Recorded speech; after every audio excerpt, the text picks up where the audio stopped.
All right, Mr. Jackson, whenever you're ready. Thank you, Your Honor. Ms. McCabe, family is important to you, is it not? Yes. As a matter of fact, it's probably fair to say that family is one of the most important things in your life. Yes. You indicated on Friday that you know John O'Keefe, or you knew John O'Keefe, and you considered him a friend. Yes.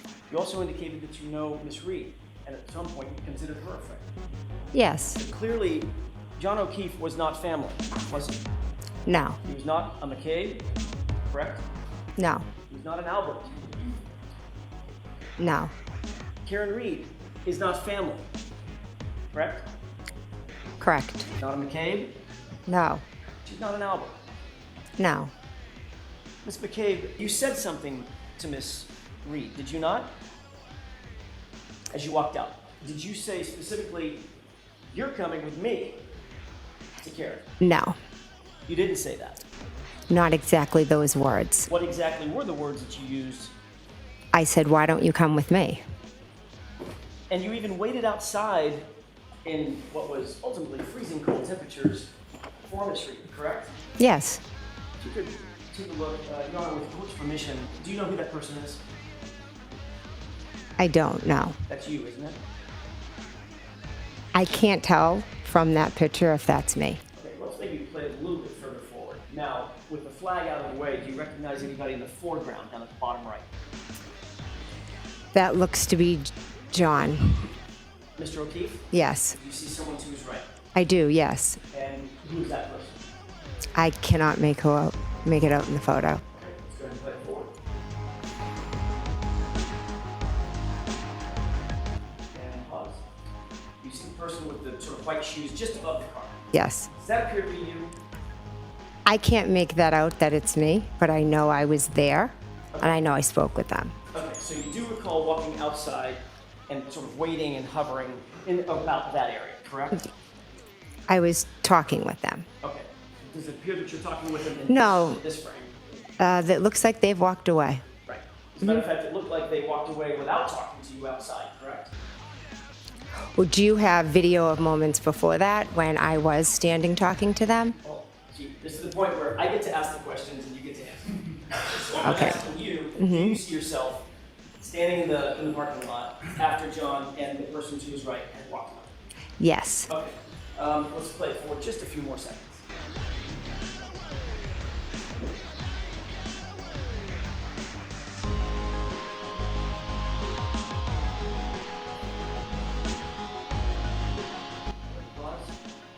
And what do you appear to be doing at that point? Walking to my car. Okay, so you turned around and left after Mr. O'Keefe and the person to his right walked away, correct? Correct. So you waited out in the parking lot for a few minutes after you said or joked, "You're coming with me," or something like that, correct? I wouldn't, no, I was speaking to them, and then I walked to my car. You didn't say to Mr. O'Keefe, "You're coming with me." You said to Karen Reed, "You're coming with me," or something to that effect, correct? Mr. O'Keefe was not outside when I said to Karen, you're coming with me. I told Karen, you're coming with me because John was still in the bar with Matt. So you asked Karen to come with you in your car, Yes. to give her a ride, Yes. separate from John O'Keefe. Yes, I figured he could go with Matt because they were still in the bar. Was there a reason why you wanted to separate Miss Reed from Mr. O'Keefe at that moment? No. Why not just walk to your car with Matt and go where you're going to go? Matt was still inside. So you thought it was important enough to make the statement, "You're coming with me," or something to that effect, to my client, to separate her from John O'Keefe, even though your testimony is John O'Keefe was just inside the bar. Objection. Sustained as to that form. Ask it differently. Sure. Did you believe it was important at that point to ask Miss Reed to come with you, which would separate her from John O'Keefe? There was never any idea of separating them. Except for the fact the idea was, "You're coming with me," not "you two are coming with me," correct? Incorrect. By definition, if she came with you, you'd be separating her from John, wouldn't you? We were standing outside My question talking. would be answered yes or no.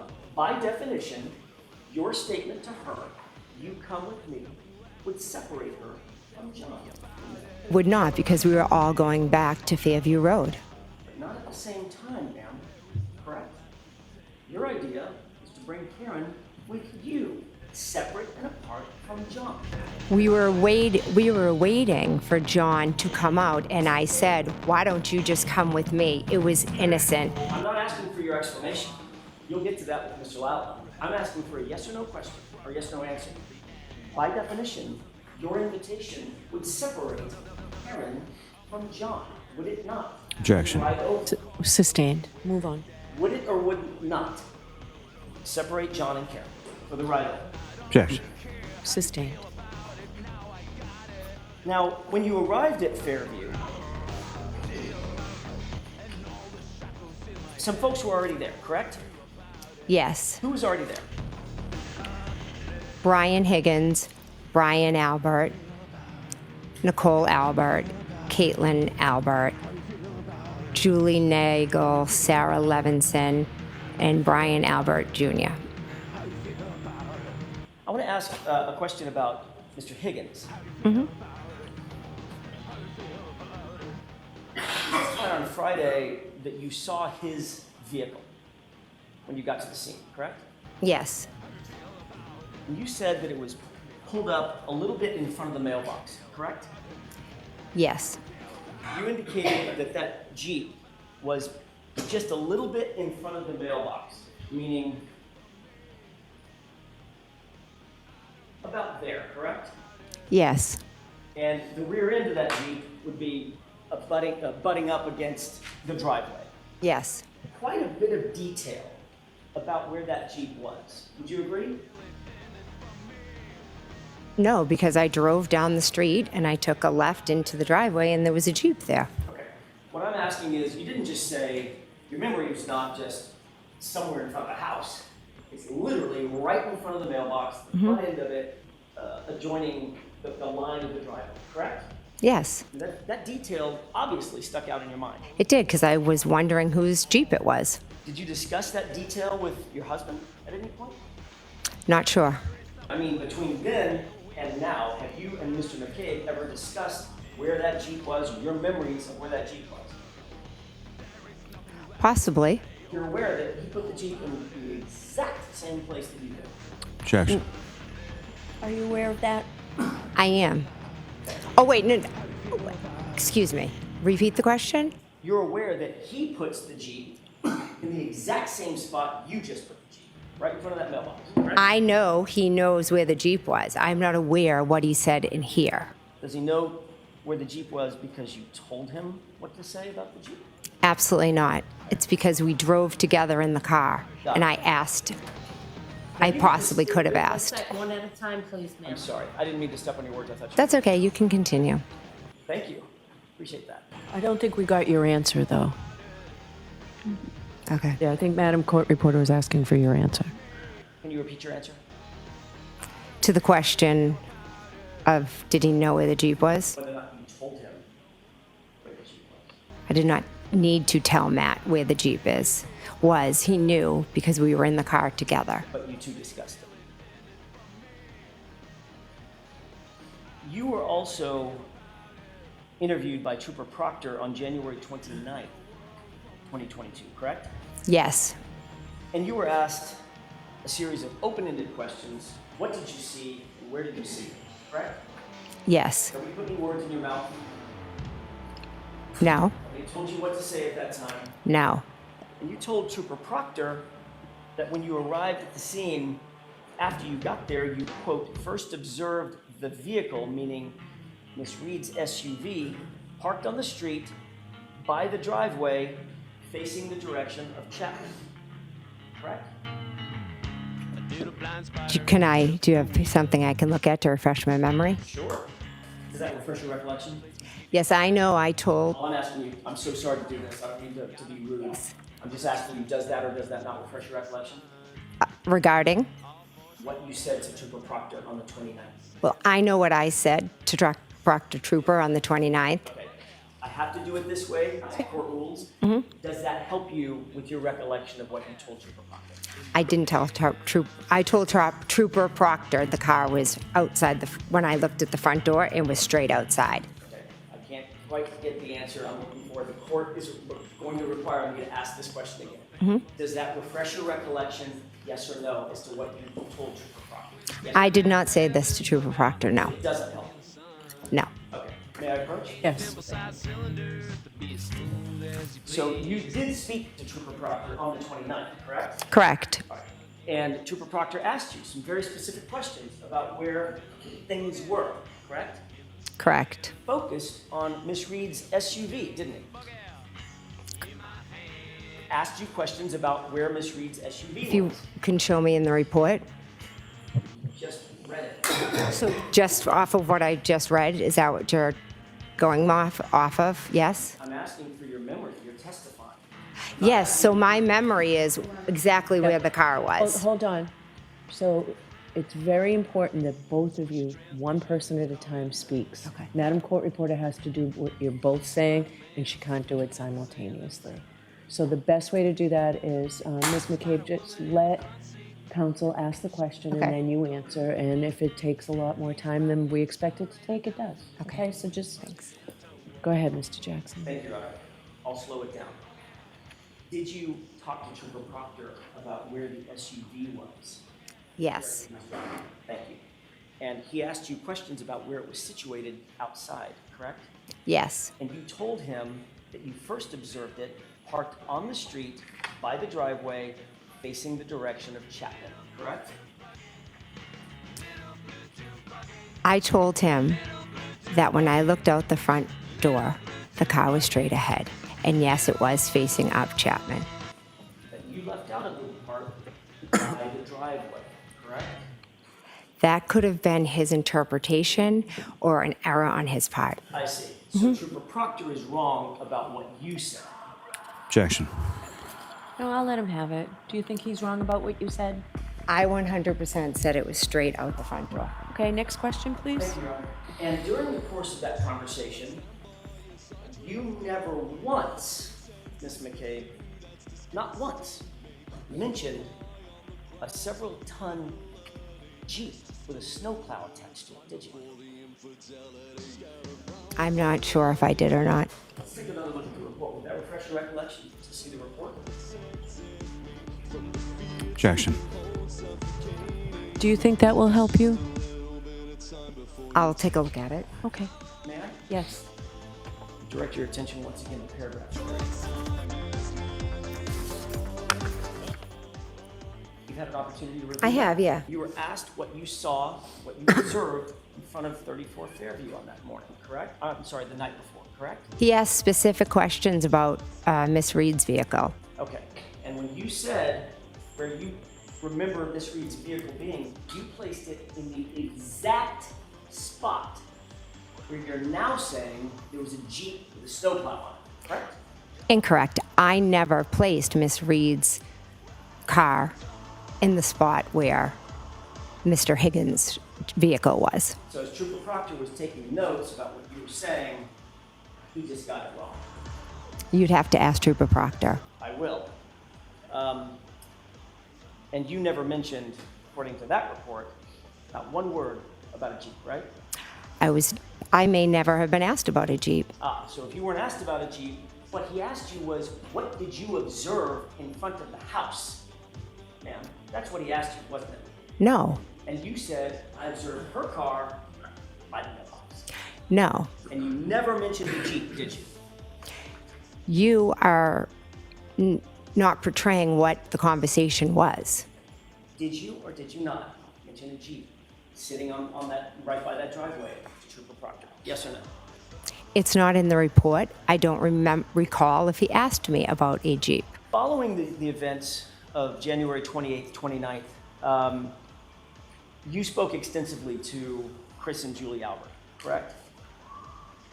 What do you mean by extensively? Did you speak at all?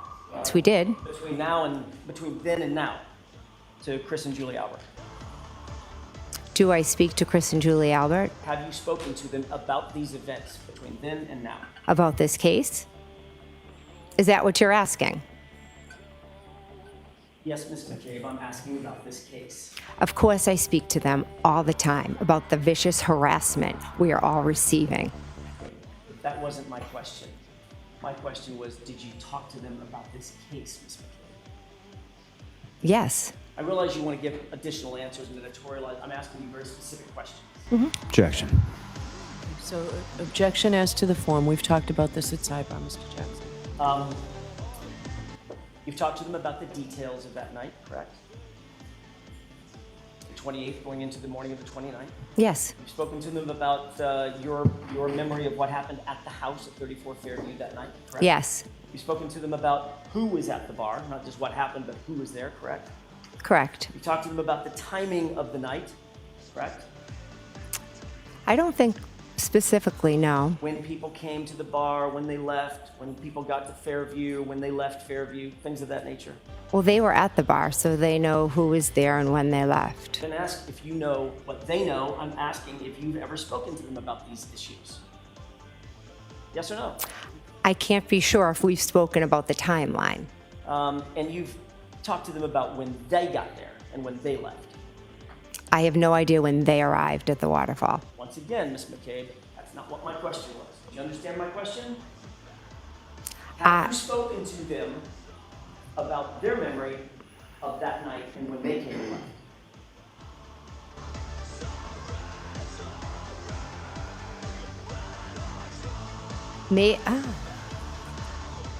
They have not shared with me when they got there or when they left. You've told them your observations, your story, correct? Correct. Your observations of the night. Correct. And they've told you their observations of the night, correct? Correct. So y'all have compared and contrasted your perspectives of what happened that night, correct? We've tried to figure out what happened to John, our friend. And you've talked to them extensively about your observations and what your story or your version is. Is that right? To be honest, not extensively. Speaking about it is very painful and difficult. What does extensively mean? More than twice? Well, you tell me. I'm asking the questions, Ms. McCabe. That's how this works. I understand, but extensively would mean almost every day. Do you talk to them almost every day? I do, but not about the case. Subjects about this case come up every day? The harassment of the case does, yes. What about the specific facts of the case? No, it's the facts aren't spoken as much as the vicious harassment is spoken about. And remind me, Chris and Julie Albert are, in fact, Colleen's parents. Correct. At some point, you became aware that your daughter, Allie, was involved in this matter to some extent, correct? Yes. You became aware that there was an extraction of your phone that revealed some data about her whereabouts. That's not how I became aware now. Like 360? Yes, I know what that is. That's what I'm asking about. You became aware that you know your phone was extracted, correct? I willingly handed over my phone. Oh, we'll get to that. Oh, okay. You know that your phone was extracted. Yes, I handed it over. And you know that your daughter's whereabouts were revealed based on data on that phone, correct?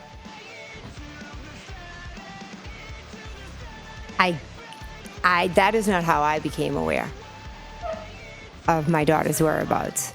You testified at the state grand jury, questioning by Mr. Lally, correct? Yes. You were asked about the Life 360. Yes. You answered those questions very fluidly.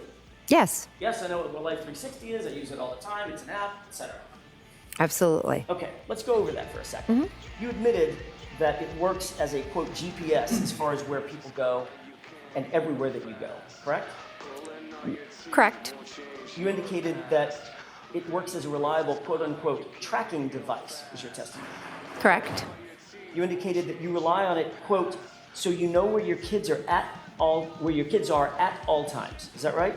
Correct. And you even said that it's a quote unquote good parenting tool. Is that right? Correct. And the reason you said that is because it's accurate in your experience and it's reliable. Is that right? It's a good tool, but it is not always accurate. But you said, when you testified in front of the great grand jury, that it's accurate and it works as a GPS as far as where you go and everywhere you go, correct? Objection. Did you say that?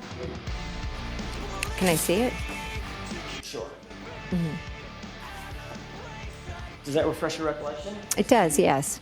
Question and answer?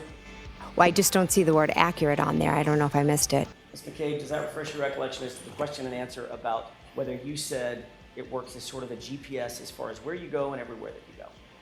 Correct. And your answer was, yeah. Correct? Yes. Okay.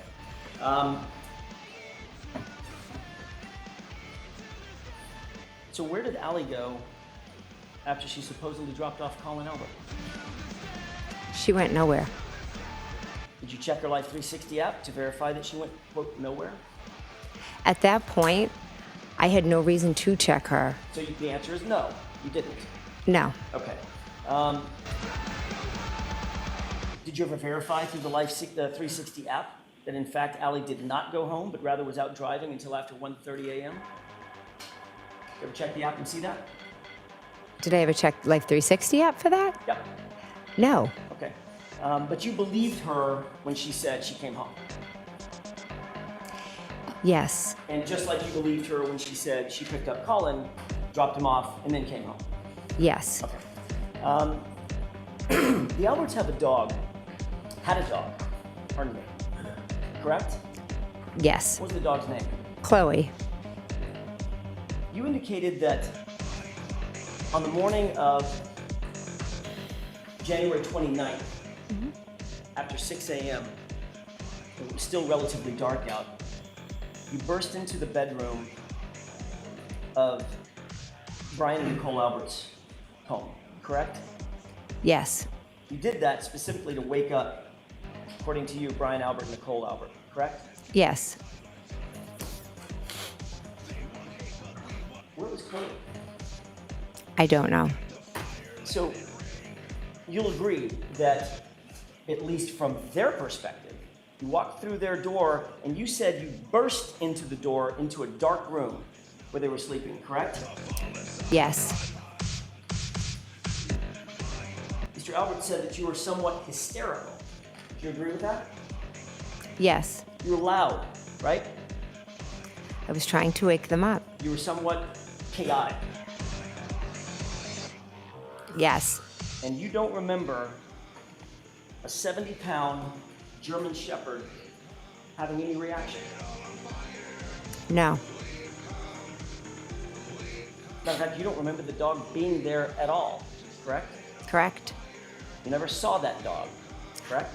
I have no memory of seeing that dog. Okay. And remind me once again, when you were leaving that night, that early morning before, who was the last person to leave? Was it Caitlin? I believe she left after us.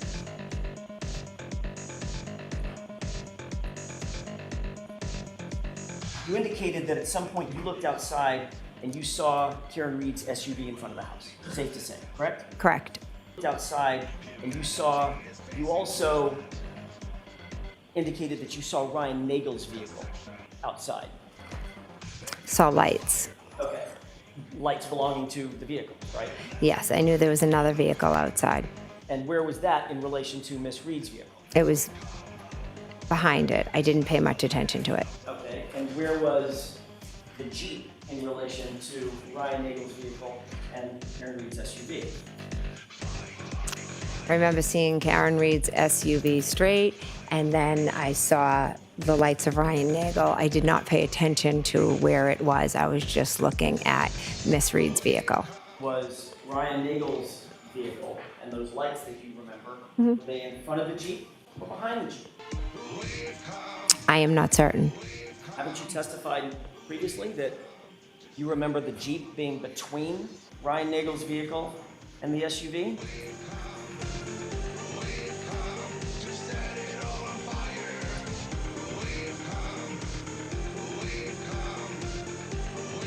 I am not certain where Ryan Nagel's vehicle was. So as you sit here now, you don't know if it was in front of the Jeep as you placed it by the mailbox. It would Let me be, finish my question. Behind the Jeep or somewhere in between? it definitely was not in front of the Jeep.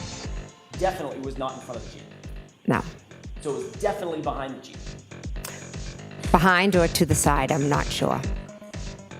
Well, if it's parked on the street in front of the house, It's not going to be beside the Jeep, right? It's going to be in the middle of It would have been in the middle of the road, correct. So if it's pulled over, it's behind the Jeep. Okay, so now we've narrowed that down. It's Karen Reed's SUV. As we're looking at the property, Karen Reed's SUV. To the right of that, as we're looking at from the street, at the property. To the right of that Jeep. Behind that, Ryan Nagel's vehicle. Correct? Correct. You sure about that? If my memory serves right, yes. If your memory serves you. Okay. You were asked about the arrival of Mr. Nagel's car at the state grand jury. Do you recall that? I believe so. You were asked what time did you see Ryan Nagel's vehicle arrive at the location, and you indicated that it was 12:23. You were asked, do we know what time the brother came, meaning Ryan Nagel? Okay. Correct? Correct. And the question from Mr. Lally was, that was from a grand juror, the question from Mr. Lally was, if you know, correct? Correct. And your answer was, I believe he was out front at 12:23. Is that right? Correct. And the reason you could be so precise with that time, Ms. McCabe, is because you had asked Julie Nagel to give you her text messages with Ryan for that night, and you refreshed your recollection about the time, correct? Correct. All right. And you've also testified that as soon as you saw Ms. Reed's SUV, you texted John. Is that right? Correct. Here, exclamation point, question mark. That was the first text, right? Correct. But your text to John was at 12:27. You recall that? Yes. That's 4 minutes after you know Ryan Nagel arrived at the scene, correct? Correct. Did anyone tell you anything about Mr. Higgins' Jeep and what he testified to? No.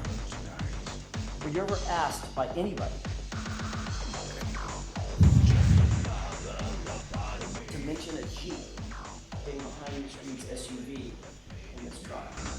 Can you repeat the question, please? Were you ever asked by anybody to make sure you mention a Jeep being parked behind Ms. Reed's SUV in this trial? Not that I recall, no.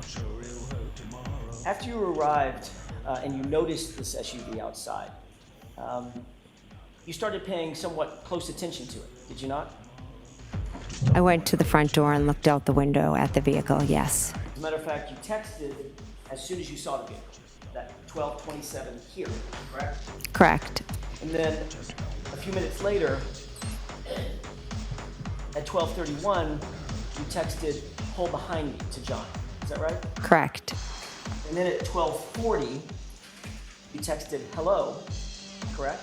Correct. And at 12:42, you texted where are you? Correct.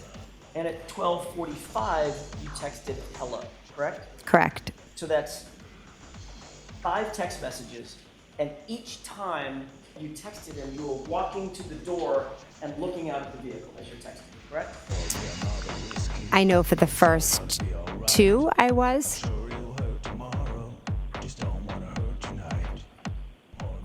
You testified at another hearing, another proceeding, on June 8th, 2023, that you got up and sat down and got up and sat down every time you were texting. Possibly. Okay. So if you got up and walked over to the door and you see the SUV and you text, and then you walk away from the door and sit down for a second, that would be one text and one view of the SUV, correct? So if you did that at 12:27, 12:31, 12:40, 12:42, and 12:45, you'd agree that's 5 times that you were up and down looking at the SUV, correct? I'm not sure if I did it 5 times. How many times do you think you did do it? I know I definitely did it the first when I said here. I know I definitely did it when I said pull behind me because that's when the vehicle had moved up a little bit. And then did you see the vehicle move up again? A second time? Yes, that's when I told him to pull behind me. Okay, so then you walked back over to the window, or I'm sorry, to the door, to the storm door, and you said, pull behind me, correct? At 12:31.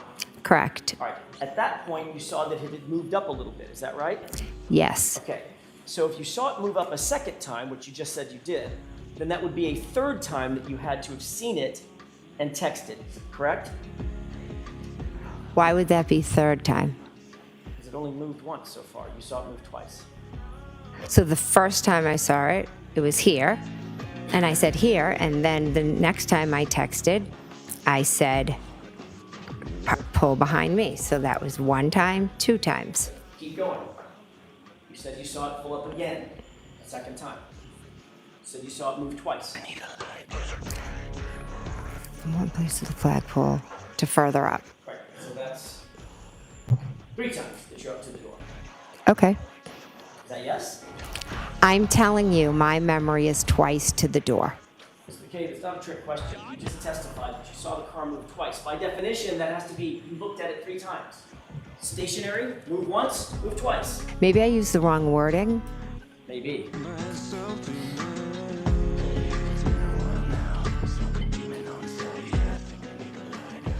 When you testified in front of this other proceeding, didn't you testify that you walked up and sat back down 5 different times, watching that car and texting every single time? Would you be able to show me that? It's gonna take a minute. Look at those 4 pages. Represents 74. After you've had a chance to review that, just look up and let me know.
You had an opportunity, Ms. McCabe, to review those few pages from your testimony in June of 2023. You were asked about getting up and sitting down and looking at the SUV several different times and texting. Yes. In fact, you indicated that you got up and looked outside through that storm door several times, correct? Yes. And as a matter of fact, you looked every single time that you texted, you indicated that you looked out at the SUV and saw something that prompted you to text something, correct? Correct. And then after the last time, which would be 5 times, 5 texts, 5 looks, after the last time you texted, you got back up, which would be a 6th time, and the SUV was gone. Just chronological. Correct. My husband and I were both getting up and looking, so I didn't ask you about your husband. okay. Just about you. The answer is correct. Yes. Okay. And then move the 2nd time. Correct? Correct. It moved to the flagpole, and then it moved up again. Okay. Then you indicated that you had an absolutely clear view of the SUV. You were asked those questions, correct? If I had a clear view, Clear view. I could see the car out front. Yes. You were asked, you were looking out the front door of the house. Your answer was, uh-huh. You were asked, and there's a window in that door, right? Answer, it was opened. Yeah. Question, so you had a clear view outside. Answer, a clear view outside. Yes. Remember that? Yes. Okay. Then you noticed that the SUV was gone after the 12:45 text, right? Correct. So, you're looking at that SUV over the course of between the beginning text and the end text. It's about 19 minutes, right? 12:27 or so to 12:45, 18, 19 minutes, something like that, correct? Correct. You maybe add a minute because you got back up and didn't text, and the SUV was gone, right? Correct. So you would agree, we just do some basic math, you're looking at that SUV on average about every 3.5 minutes. I guess I'm. If you want to pull out the times, and you can look at them. Well, we talked about the times, and you agreed that you were texting between 12:27 and 12:45. Correct.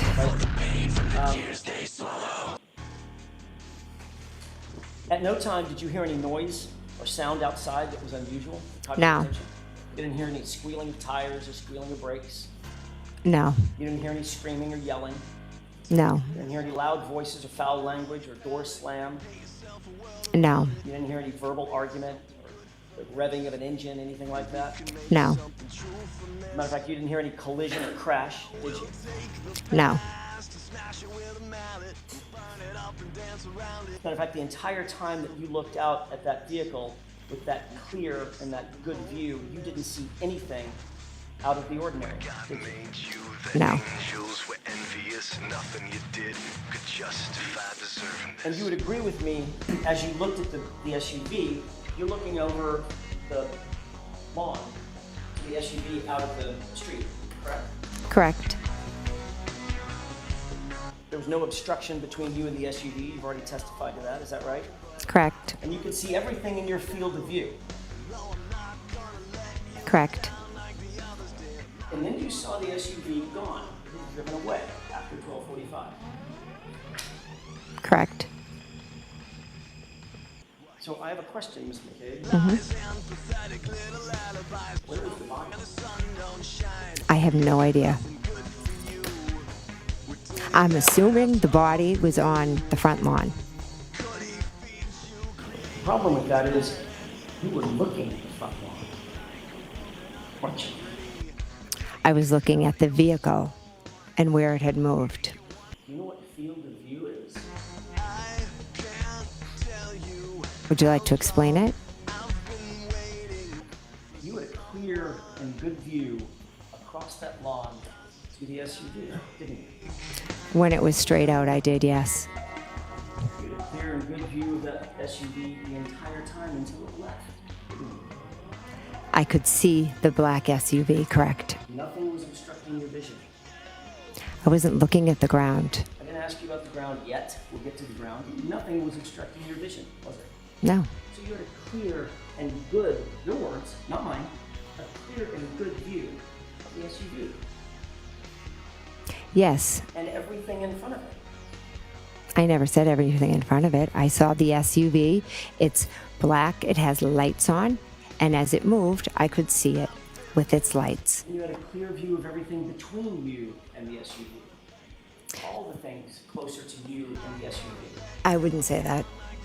So your view was obstructed on what was between you and the SUV, but not obstructed on the SUV? That's not what I was saying. No, of course not. Because if you had a clear field of view to the SUV, you could see everything in front of it as well, meaning between you and the SUV as well. If I'm looking straight out at an SUV, I'm not looking down at the ground. Let me ask you a question about that. You're focusing right now on my face Yes. as you're answering these questions. You think you'd see, I don't know, an alligator sitting in front of me if it was there? Objection, Your Honor. Yes. You think you would see something? Can you clearly see that there is nothing between you and me except a podium? Yes. Well, there's a table. And you don't have to look down to see that, right? Correct. You're looking directly in my face, but you can see things that are between you and me because you have a field of vision, right? Objection. I want to see counsel at sidebar for just a minute. You're focusing right now on my face Yes. as you're answering these questions. You think you'd see, I don't know, an alligator sitting in front of me if it was there? Objection, Your Honor. Yes. You think you would see something? Can you clearly see that there is nothing between you and me except a podium? Yes. Well, there's a table. And you don't have to look down to see that, right? Correct. You're looking directly in my face, but you can see things that are between you and me because you have a field of vision, right? Objection.